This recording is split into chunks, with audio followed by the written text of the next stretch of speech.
When you go to start a farm business, there's a lot of companies out there trying to sell you all sorts of fancy tools. Should you buy them? That's what this video's all about. Considerations for purchasing tools for your farm coming up on Modern Grower. Hello, growers. Welcome. I'm Diego, D-I-E-G-O.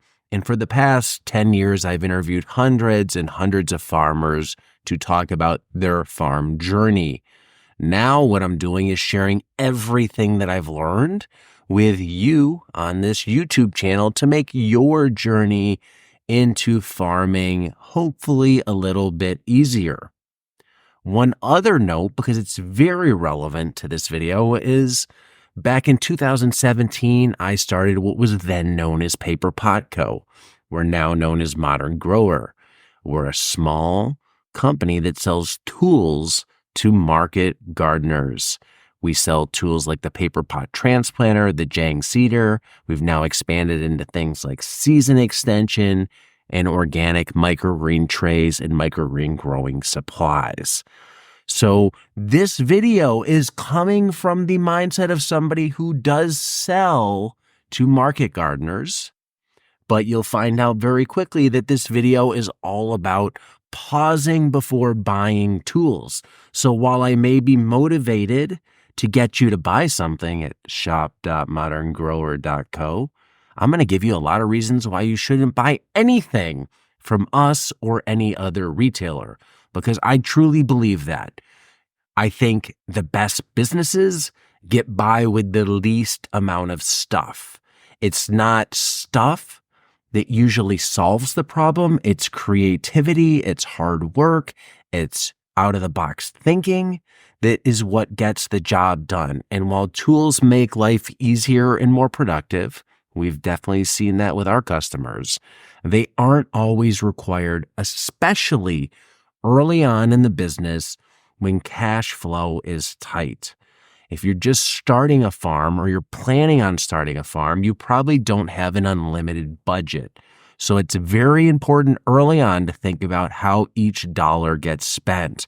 My goal is to help you pare down or keep more dollars for other parts of the budget by reducing the tool budget. This video, we're going to think critically about purchasing new tools. We're going to talk about important considerations you should make when deciding on when to buy a new tool. And it's going to start with, does the tool add value? Value could mean a lot of things. It could mean financial return, time savings, productivity boost. It could offer a safer operation. It could be a morality boost. It could be produce a better product. So there has to be a reason to purchase the tool. And one of the reasons that you start purchasing is it's got to add value to what we do. If I'm going to spend $1,000 on a tool, I should get more than $1,000 back, ideally relatively quickly, in some form of value. So you have to define what value is. If you think you want ABC widget from some company out there, and you're really keen on buying it because you've seen it on an Instagram or a YouTube video, and you think, that's the thing, I need that. Pause and say, what value is it adding to my farm? We're trying to step back and separate wanting something from needing something. Want is how we buy a lot of stuff in personal life. I want that, so I buy it. Did you need it? No, but I wanted it and I bought it anyway. We all have a house full of those things, some of which we use, some of which we don't use, and they're long since collecting dust and eventually ready to be donated. We don't want that for your farm because business has limited cash flow early on. We want to preserve that cash flow. We don't want to waste it in stuff that we don't need. So really think about value of a tool and assess how it contributes to your farm. You're going to prioritize high impact tools, things that offer immediate value. This is important to look beyond appearance and trends, not just what's cool or what seems like it might add value. It really has to add value. Some key points: evaluate the tool's utility in your current operation. Consider tools that contribute to long-term growth or efficiency, and prioritize substance over style. So this is buying a truck over a Lambo truck, one that you can actually use versus one that just might look really cool in your driveway. One example of a tool that I think could add value to a lot of farms right away is a direct seeder. If you're farming, you have to get seeds in the ground, or else you're direct transplanting. So if you're transplanting, if you're direct seeding, how are you getting those seeds in the ground?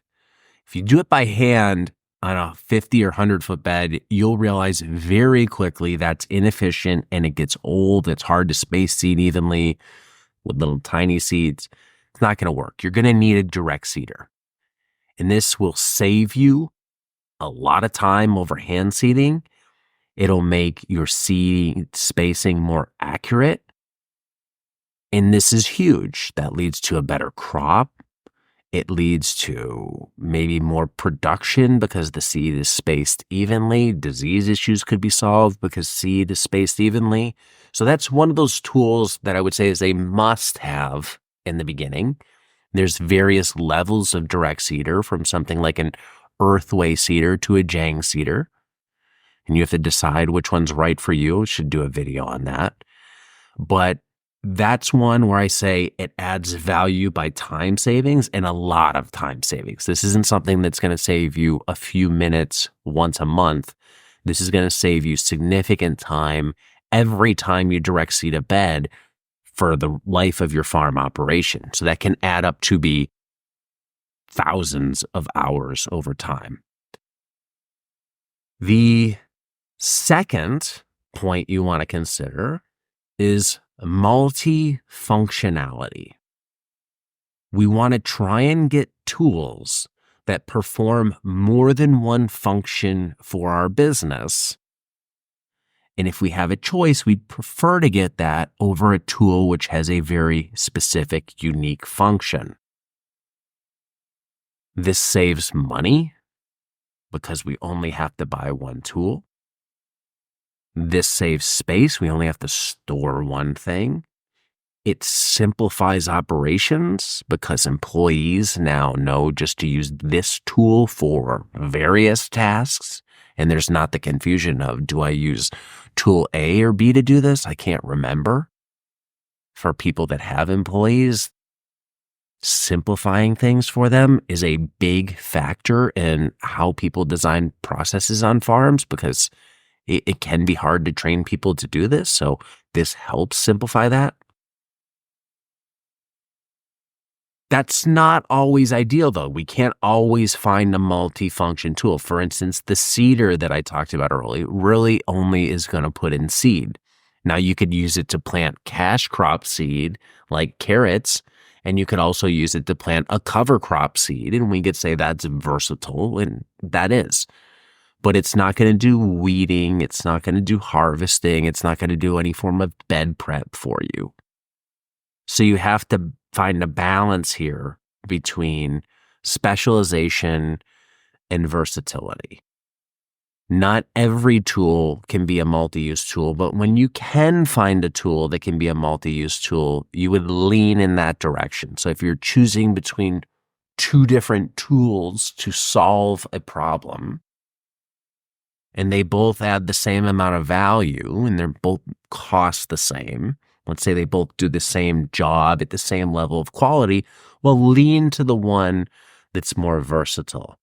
You just would rather have something that you can use for more things. This is the utility player in, say, the NBA. Somebody, OG Anunoby, he can come in and play a bunch of positions, guard anybody on the floor, And it just gives the coach freedom to play with his lineups in all types of situations versus somebody who's really short, like Dame Lillard. He can't guard anybody on the floor. There's really only one person you want to have him guard. It's kind of the worst player. You're trying to hide him on defense. That's what we don't want. We want the OG Anunoby, the Drew Holiday, who can kind of play anywhere on the floor and contribute value to us. When you think about multifunctionality, you could say, will this tool replace something that I have? Or will it reduce the need for other tools now or in the future? Will it improve overall farm efficiency? We always want to be thinking about that.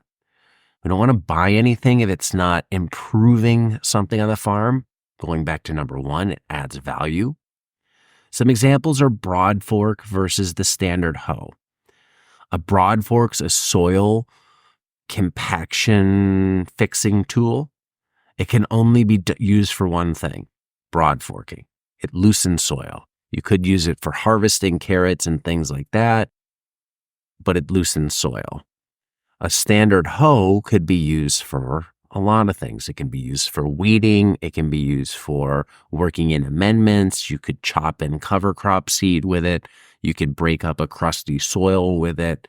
It's more versatile. So if you had to pick between those two, and we're only considering versatility, you'd lean to the one that has more use. You think about a tool in a tool shed. You might have a workbench at home, a little shop. Look at the tools hanging on the wall. What are the ones you pick up the most? And this could be even for somebody who has a home office, a kitchen. What's the stuff you always use? You probably always use the coffee maker. You probably always use a microwave, an oven, a chef's knife. The more specialized things like a juicer or a popcorn maker or some, all these little gadgets they have now in kitchens, an ice cream maker.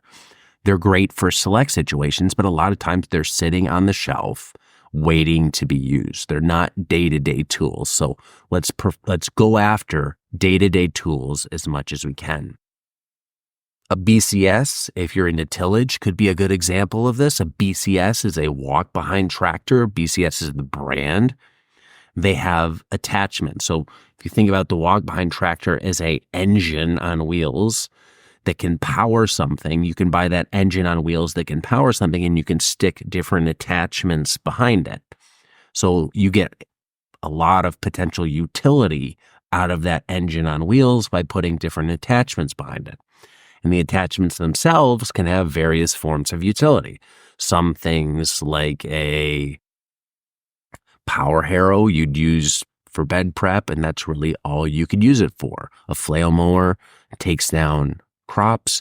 Things like the rear tine tiller, you could have a PDR, precision depth roller, and use it for bed prep of shallow and depth and deep nature. So even some of these attachments have multiple uses.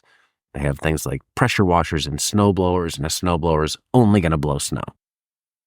So think about this if you are going to buy a tool or a piece of equipment. Can I use it for more than one thing?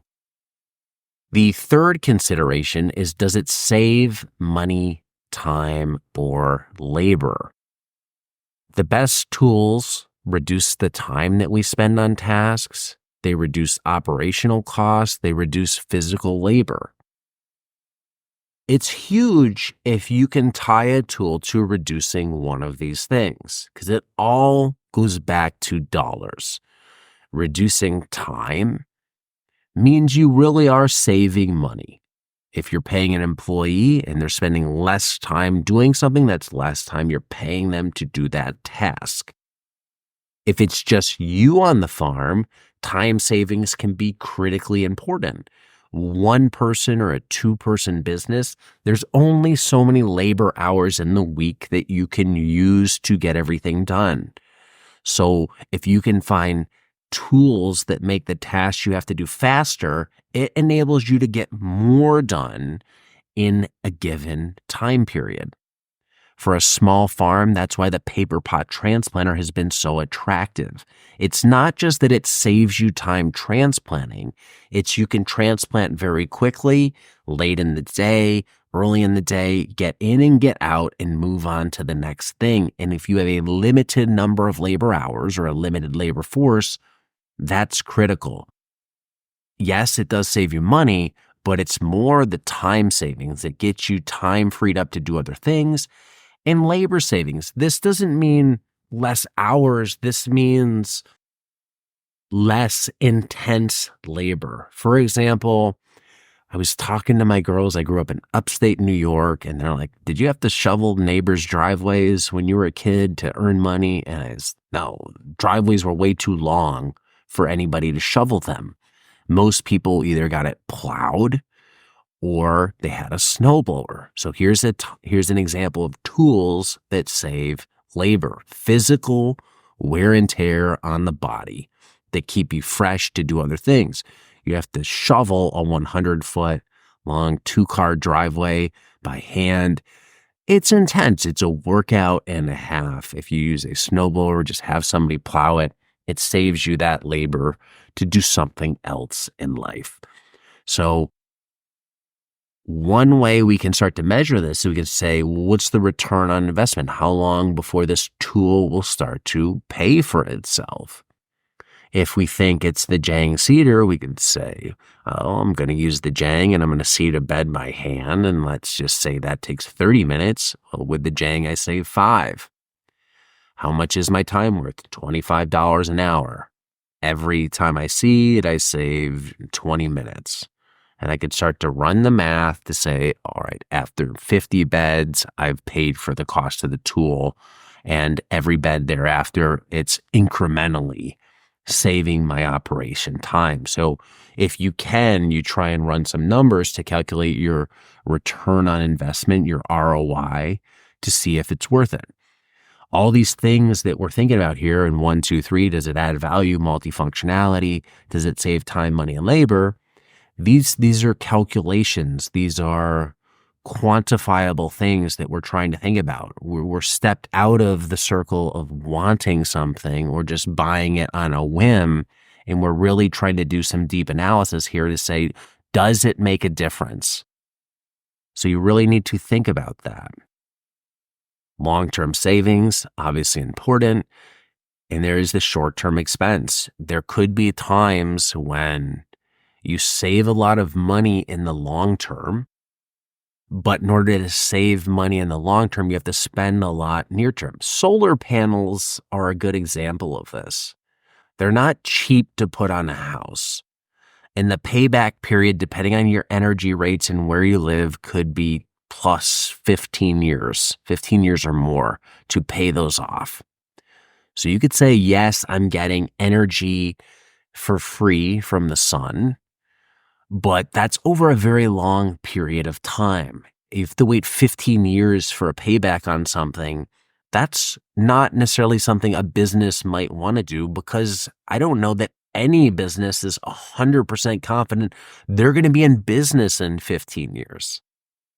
You hope you will, but a lot can change in the world in 15 years. That's potentially 4 different presidents or 3 presidents.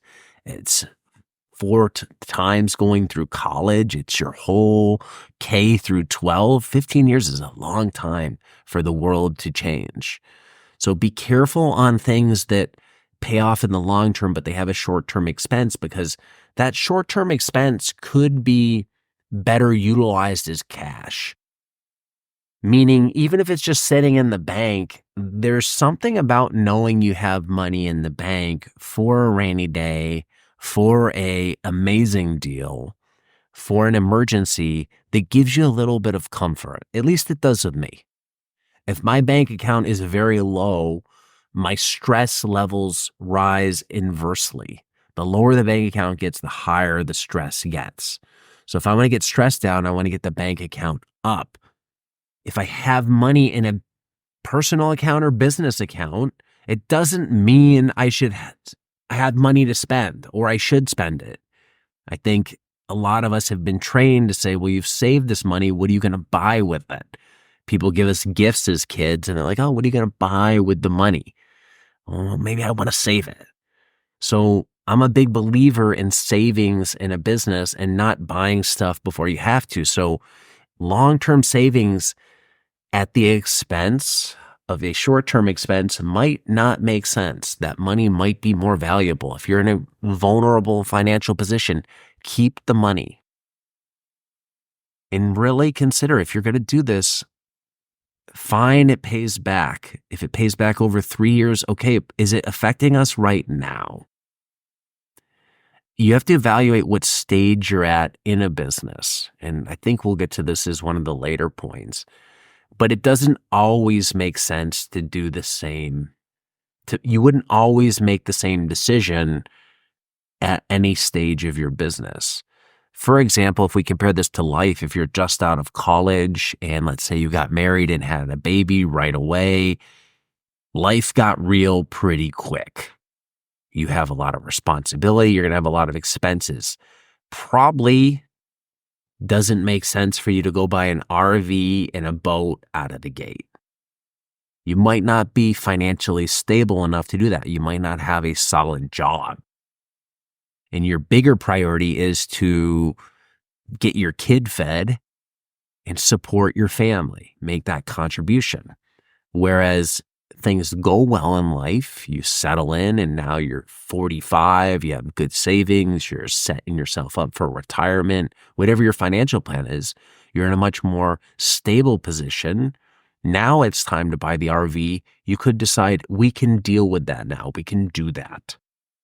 So the same decision might not occur at all points of the business. A new business might feel more nervous about buying things, and cash might be more important to a new business because we don't necessarily have the track record to know what is the business going to look like down the line. So we have to be very careful early on buying stuff that we don't need.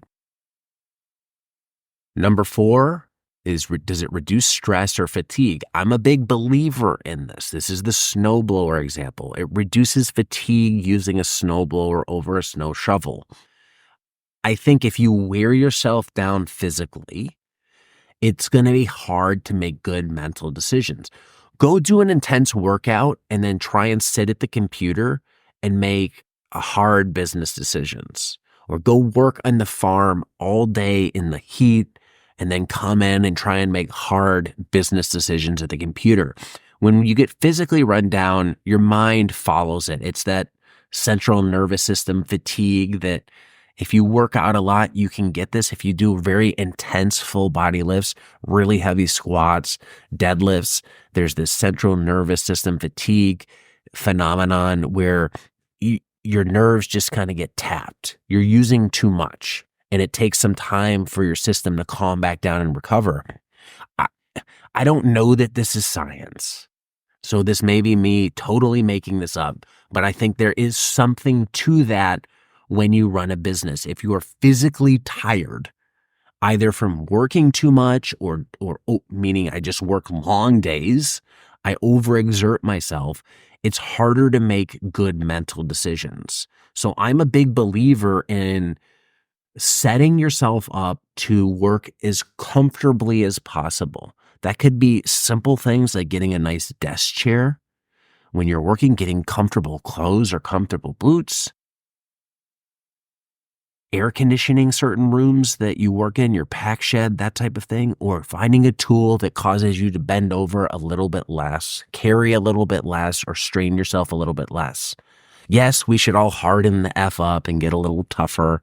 I agree. But repetitive tasks in unergonomic positions like bending over, hand transplanting, can be very hard on the body.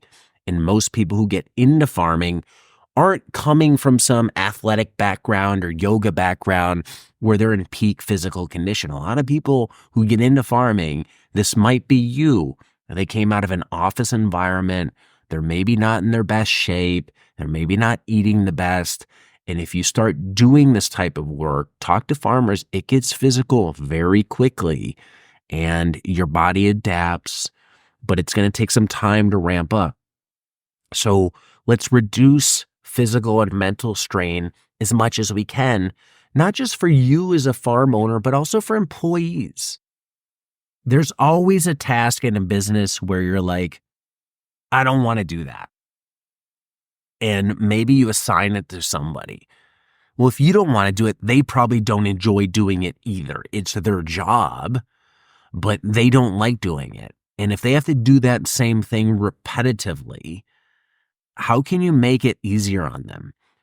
Some examples on farms that I look at that seem intense to me as an outsider: hand transplanting. That could be plus 500 plants per bed that somebody's bending over, putting in hand one at a time. That's a lot of wear and tear. It might take anywhere from 40 minutes to an hour. You're not in the best positions. If you're a bigger person, it's going to be rough going. Fine, you have to do one. Now imagine I tell you, all right, we have to direct transplant 4 beds this morning. That's 4 hours of doing that. You could be gung-ho at the beginning, but your performance just slides towards the end. So that's where something like a transplanter, paper pot transplanter, could make sense at the right stage of your farm, because you're not just making that person's job faster, you're changing the mental perspective. I'm now standing up doing this task. It's not one of those things like, ugh, it's coming. We've all probably had that if you played any sort of sports, in the preseason, or if somebody screws something up, you might have to run suicides or do whatever. These exercises that coaches come up with that are really intense, and people don't like to do them. So if you could remove that, it makes the job a little bit more enjoyable. If you look around the farm and you're trying to think, we have some extra money to spend, where can we invest in tools or equipment to make the job easier? It's, what are the current sources of stress and fatigue? How can we reduce those? Will this reduce that? Will it eliminate it? I mean, it's not just good to reduce it. If you can eliminate it, then that's really important. And it's not just for you, it's for your workers as well, because they're doing a lot here for you. So set them up for something that you're proud of, or set them up in a role that they can succeed at. Empower them, treat them how you would want to be treated. I know I've had jobs that I didn't work in the best conditions, and I wish maybe the employer had done certain things to make our jobs a little bit easier. So now as an employer, I try and think about that. How does it feel from the worker side? Obviously, you can't do everything. We all can't pack boxes while sitting in a spa, sipping a margarita, getting a massage, but we can do little things to try and make our employees and our lives a little bit less stressful, a little bit less physically stressful, to make people happier, make people excited to want to come to work. Reason number 5, does it do a better job? Better is on a sliding scale. It's however you want to define it here. Better could mean faster, safer, or a higher quality outcome. We talked about direct seeders earlier on. The Earthway seeder is around $140. It's a functional seeder that I think you can buy it right off Amazon that will get you off in seeding. The negative of it is it's not the most accurate with certain seed sizes. So it does the job, but it doesn't do the job amazingly. The Jang is much more accurate, much more versatile, but it comes at a higher cost, around $550. So the trade-off there is you're getting a better quality product that is more versatile and does a better job with more seed types. If you're going to buy something, is it really an upgrade? Or is it just something you want? I get see coffee people get into this. I get sucked into these coffee videos, and there's so many grinders and espresso machines out there, but you just look at grinders and people review 10 different grinders that to me all look like they do the same thing. But if you're so into coffee and you want to get a slight upgrade, then you change to a grinder that maybe grinds a little slower or grinds a little faster, has a more powerful motor. And those little changes make little differences that some people notice. So you have to decide, is it really doing a better job for our farm? Is this really better than what we have? So I could buy a used tool. I could buy a hardware store tool, which are typically lower quality than something that's more crafted from a company like Glaser, or so I think some of the stuff we sell like Jang. And you have to decide, is the premium quality worth the squeeze? Am I getting enough out of it?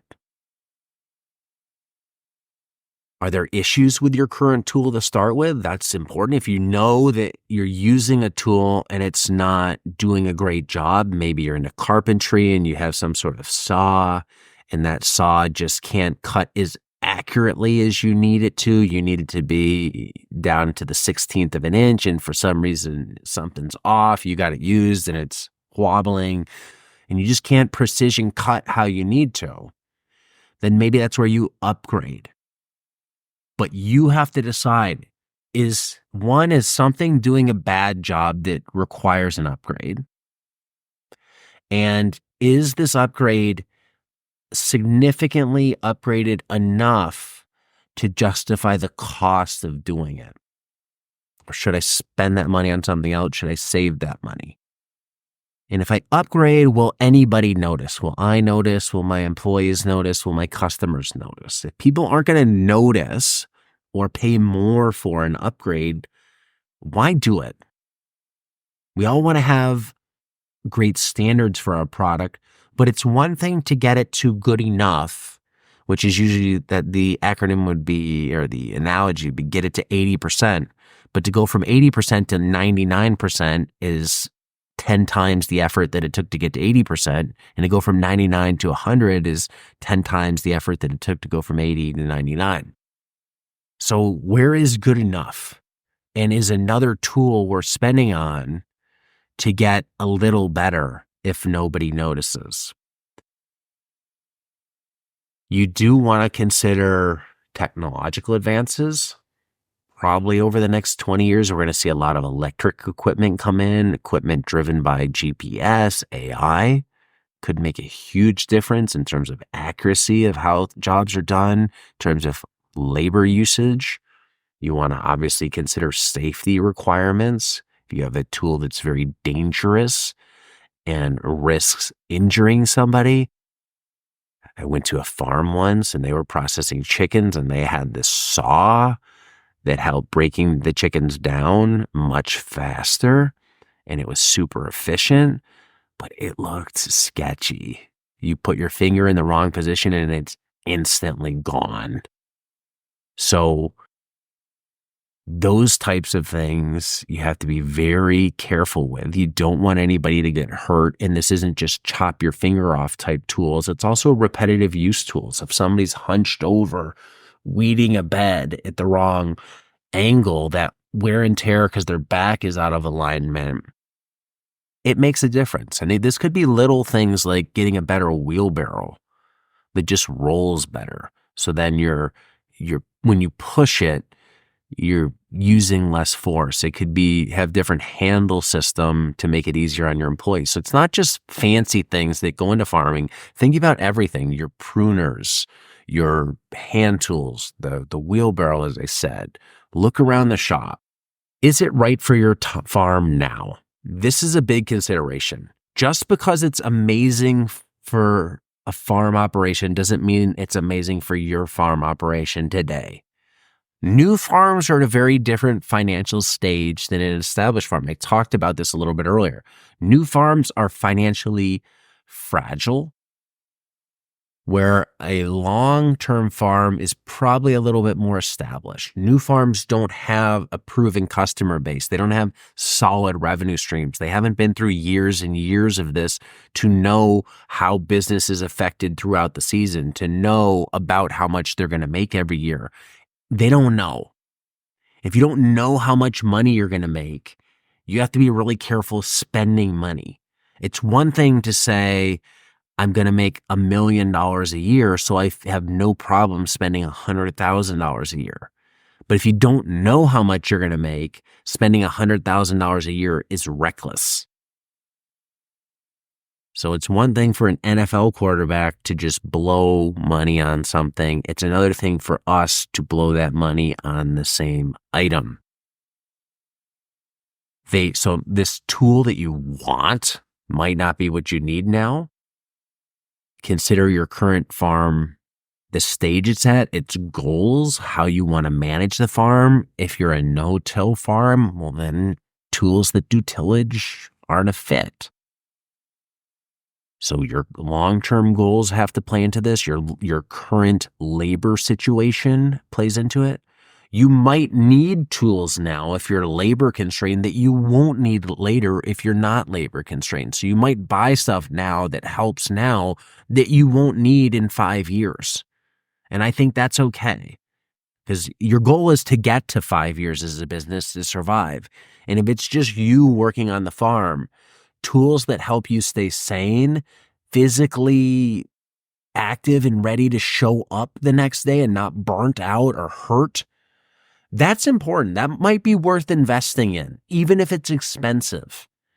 But when you get years 3, 4, 5 down the line, you might now have a couple employees. You're shouldering less of the workload. Your employees are doing more of that, and you figured out systems and ways to do things. That initial tool might not be needed. And I think that's okay. You can sell it. You can retire it. So it does matter where you're at in the stage of your business financially, the vision of your business, your current labor availability. Think about all these things when you go to buy a new tool. Can you get by without a tool? I interviewed Mark Shepard long ago, and he would talk about this. How can you not buy something you know you need it? He'd be like, you need this thing. How can you find ways to get by without it? I work 20 miles from here. I cannot buy a car. How can I get to work? And it forces you to come up with creative strategies. I can take a bus. I can carpool. I could get an e-bike. I could walk. There's all these things I could do. I could work from home.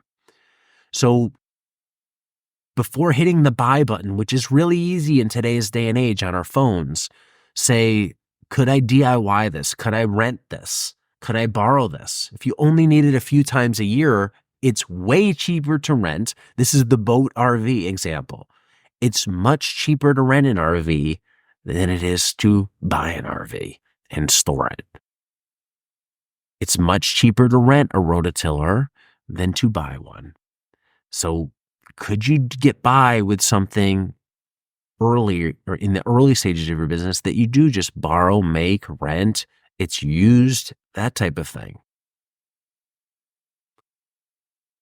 If the farm is, if you're going in a certain direction, you want to add a new product, you may need to invest in stuff to get that product line off the ground. So say you want to start doing value-added pickles on farm. You're going to need the equipment to start making the pickles. Now, does that mean you should buy the supplies to make a 5,000 jar a week operation? So you have this massive amount of equipment so you can make all these pickles? Probably not. You probably want to start with the bare bones. What enables us to make pickles efficiently and in a way that complies with our local food safety acts? And let's start there, even if it's more work in the beginning.